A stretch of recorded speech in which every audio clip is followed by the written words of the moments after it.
नमस्कार, ये आकाशवाणी पटना है। अब आप दीप्ति रमन से प्रादेशिक समाचार सुनिए। पहले मुख्य समाचार। एनडीए ने बिहार विधानसभा चुनाव के लिए सीटों के बंटवारे की घोषणा की। भाजपा और जदयू 101 सीटों पर चुनाव लड़ेंगे। लोक जनशक्ति पार्टी रामविलास 29 सीटों पर, राष्ट्रीय लोक मोर्चा 6 सीटों पर और हिंदुस्तानी अवाम मोर्चा 6 सीटों पर चुनाव लड़ेंगे। महागठबंधन में सीटों के बंटवारे पर फैसला अभी तक नहीं हो पाया है। राजद अध्यक्ष लालू प्रसाद ने कहा, घटक दलों के बीच बातचीत जारी। और प्रधानमंत्री नरेंद्र मोदी 15 अक्टूबर को नमो ऐप के जरिए बिहार भाजपा के बूथ स्तर के पार्टी कार्यकर्ताओं से संवाद करेंगे। अब समाचार विस्तार से। एनडीए ने बिहार विधानसभा चुनाव के लिए सीटों के बंटवारे की घोषणा कर दी है। चुनाव में भाजपा और जदयू 101 सीटों पर चुनाव लड़ेंगे। वहीं लोक जनशक्ति पार्टी रामविलास 29 सीटों पर, राष्ट्रीय लोक मोर्चा 6 सीटों पर और हिंदुस्तानी अवाम मोर्चा 6 सीटों पर चुनाव लड़ेंगे। भाजपा के वरिष्ठ नेता विनोद तावड़े ने सोशल मीडिया पर एक पोस्ट में इसकी जानकारी दी। श्री तावड़े ने बताया कि एनडीए के साथियों ने सौहार्दपूर्ण वातावरण में सीटों का वितरण पूरा किया है और एकजुट होकर चुनाव मैदान में उतरेंगे। एक रिपोर्ट। भाजपा और उसके सहयोगी दलों के बीच मैराथन बातचीत और रूठने मनाने के खेल के बाद सीटों के समझौते पर आज फैसला हो गया। एनडीए में दोनों बड़ी पार्टियों भाजपा और जदयू को इस बार अपने कोटे की सीट कम करनी पड़ी है। 2020 के विधानसभा चुनाव में भाजपा ने 110 सीटों पर जबकि जनता दल यूनाइटेड ने 115 सीटों पर चुनाव लड़ा था। भाजपा ने पिछले विधानसभा चुनाव में 74 सीटों पर जीत हासिल की थी। उस समय चिराग पासवान की पार्टी लोक जनशक्ति पार्टी रामविलास ने अकेले चुनाव लड़ा था। इस कारण कई विधानसभा क्षेत्रों में वोट कटने से जनता दल यूनाइटेड को नुकसान उठाना पड़ा था और जदयू 43 सीटों पर सिमट गई थी। इस बार चिराग पासवान के एनडीए में रहने से सत्तारूढ़ गठबंधन को क्या लाभ होगा, यह तो 2025 के बिहार विधानसभा चुनाव के परिणामों से ही साफ हो पाएगा। इधर महागठबंधन में भी सीटों के बंटवारे को लेकर पहेली सुलझ नहीं पाई है।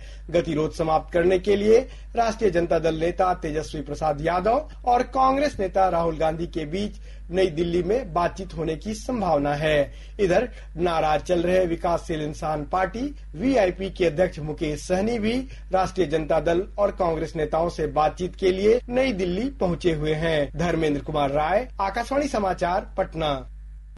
हिंदुस्तानी अवाम मोर्चा के अध्यक्ष जीतन राम मांझी ने कहा कि सीटों के वितरण से भी पूरी तरह सहमत हैं और पार्टी को सम्मानजनक सीट दी गई है। पार्लियामेंट में हमको एक सीट मिली थी तो हम क्या थे?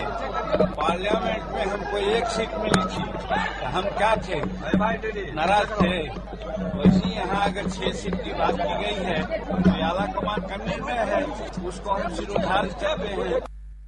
इधर कांग्रेस नेता मनोज कुमार ने मांझी को 6 सीटें दिए जाने पर कहा कि एनडीए ने कुशवाहा समाज का अपमान किया है।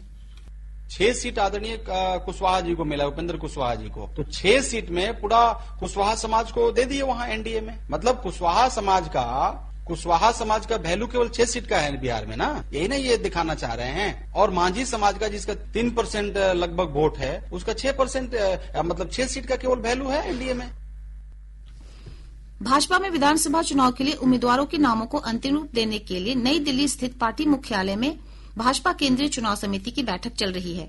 बैठक में प्रधानमंत्री नरेंद्र मोदी, पार्टी के राष्ट्रीय अध्यक्ष जेपी नड्डा, केंद्रीय गृह मंत्री अमित शाह, रक्षा मंत्री राजनाथ सिंह, केंद्रीय गृह राज्य मंत्री नित्यानंद राय, भाजपा के बिहार चुनाव प्रभारी धर्मेंद्र प्रधान और उप मुख्यमंत्री सम्राट चौधरी सहित पार्टी के वरिष्ठ नेता शामिल हैं।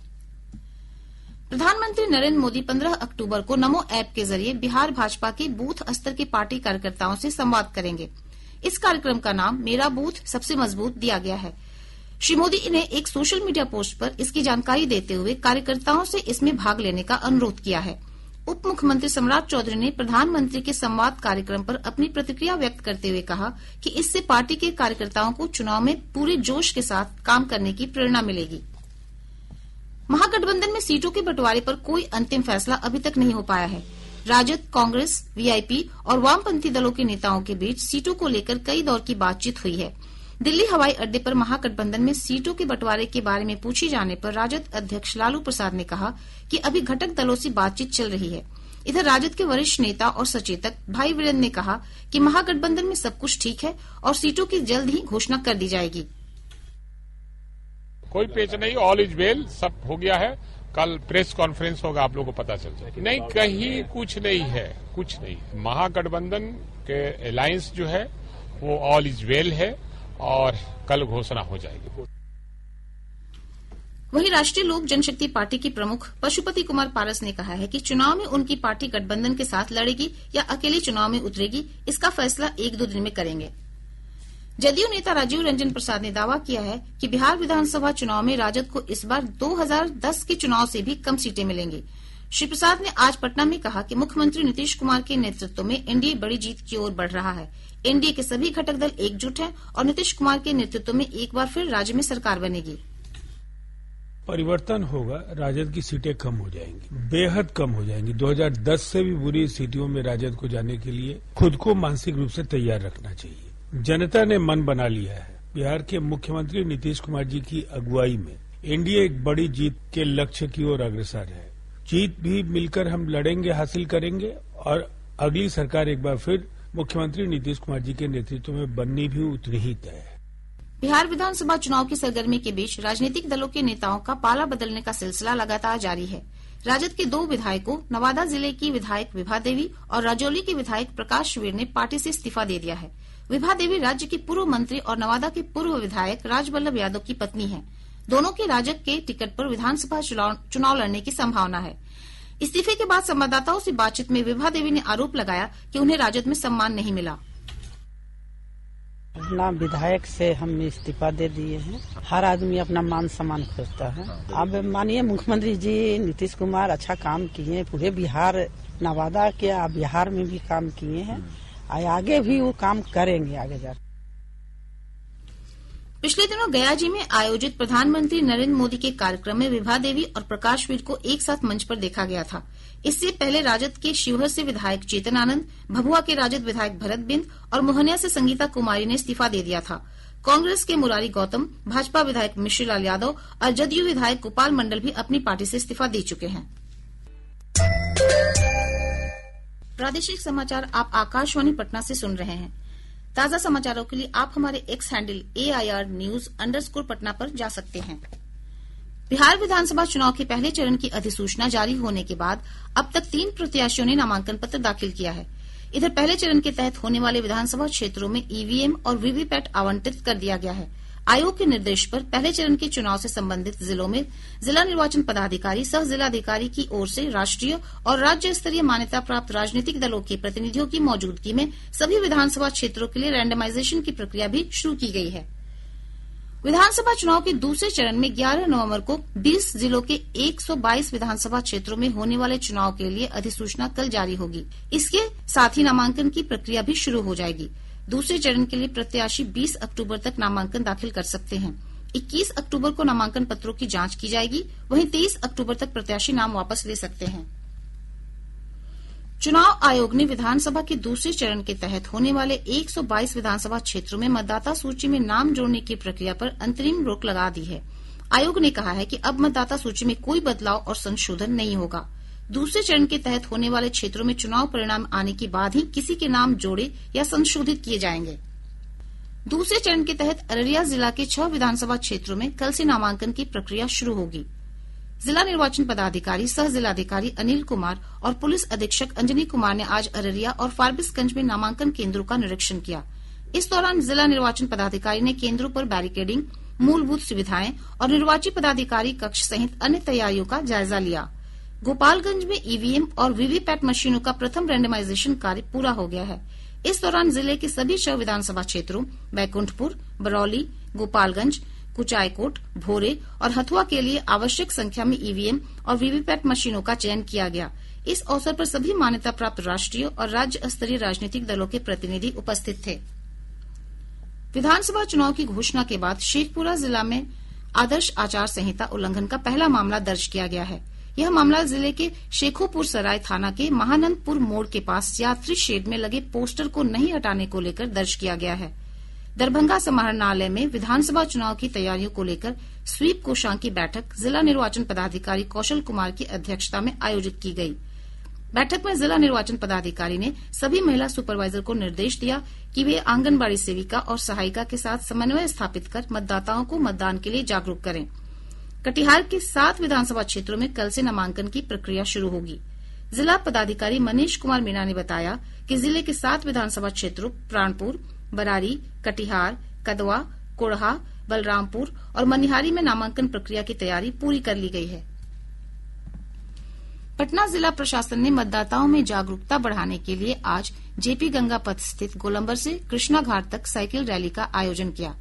इस रैली में पटना के आयुक्त, जिला निर्वाचन पदाधिकारी, वरीय पुलिस अधीक्षक, एनसीसी कैडेट्स और छात्र छात्राओं ने भाग लिया। भोजपुर, सिवान, मधेपुरा, लखीसराय, नालंदा, मधुबनी, सुपौल, बेतिया और मुजफ्फरपुर में स्वीप कार्यक्रम के तहत विभिन्न खेल प्रतियोगिताओं, रैली और रंगोली बनाकर मतदाता जागरूकता अभियान चलाया गया। नवादा के वरिष्ठ साहित्यकार रामरतन प्रसाद सिंह रत्नाकर ने कहा है कि पहले और वर्तमान समय में होने वाले चुनाव में काफी अंतर आ गया है। पहले उम्मीदवारों और वोटरों की संख्या कम होती थी। आकाशवाणी से बातचीत में श्री रत्नाकर ने कहा कि बैलेट पेपर की जगह ईवीएम से चुनाव कराना अधिक सुविधाजनक और पारदर्शी है।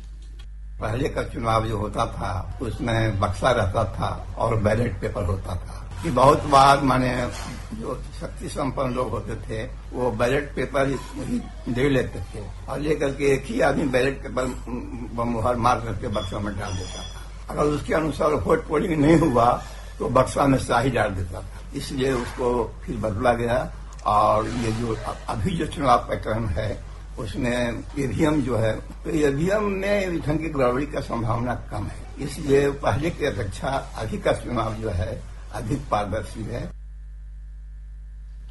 जमीन के बदले नौकरी घोटाला मामले में कल होने वाली सुनवाई के लिए राजद अध्यक्ष लालू प्रसाद और तेजस्वी प्रसाद यादव आज दिल्ली पहुंचे।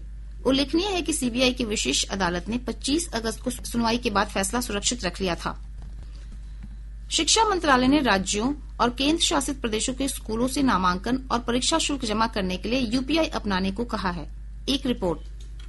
एनवीएस जैसी स्वायत्त संस्थाओं को स्कूली शिक्षा और साक्षरता विभाग ने स्कूलों में वित्तीय लेन देन को सुव्यवस्थित करने के लिए यूपीआई अपनाने के लिए जोर दिया है। ये कदम विधायी, नीतिगत और संस्थागत सुधारों के माध्यम से जीवन और स्कूली शिक्षा में आसानी को बढ़ावा देने के व्यापक प्रयासों का हिस्सा है। डिजिटल भुगतान प्रणालियों को अपनाने से पारदर्शिता और अभिभावकों के लिए स्कूल जाए बिना भुगतान करने में सहजता होगी। ये पहल डिजिटल रूप से सशक्त और समावेशी शिक्षा प्रणाली के दृष्टिकोण के अनुरूप हितधारकों को डिजिटल लेन देन से परिचित कराएगा। मंत्रालय ने इस बात पर जोर दिया कि नकद भुगतान से डिजिटल भुगतान में बदलाव से स्कूल प्रशासन का आधुनिकीकरण होगा और 2047 तक विकसित भारत लक्ष्य को बल मिलेगा। समाचार कक्ष से भूपेंद्र सिंह। और अब अंत में मुख्य समाचार एक बार फिर। एनडीए ने बिहार विधानसभा चुनाव के लिए सीटों के बंटवारे की घोषणा की। भाजपा और जदयू 101 सीटों पर चुनाव लड़ेंगे। लोक जनशक्ति पार्टी रामविलास 29 सीटों पर, राष्ट्रीय लोक मोर्चा 6 सीटों पर और हिंदुस्तानी अवाम मोर्चा 6 सीटों पर चुनाव लड़ेंगे। महागठबंधन में सीटों के बंटवारे पर फैसला अभी तक नहीं हो पाया है। राजद अध्यक्ष लालू प्रसाद ने कहा, घटक दलों के बीच बातचीत जारी। और प्रधानमंत्री नरेंद्र मोदी 15 अक्टूबर को नमो ऐप के जरिए बिहार भाजपा के बूथ स्तर के पार्टी कार्यकर्ताओं से संवाद करेंगे। इसके साथ ही आकाशवाणी पटना से प्रसारित प्रादेशिक समाचार का ये अंक समाप्त हुआ। आकाशवाणी पटना से अगला समाचार बुलेटिन प्रातः 8:48 से प्रसारित किया जाएगा।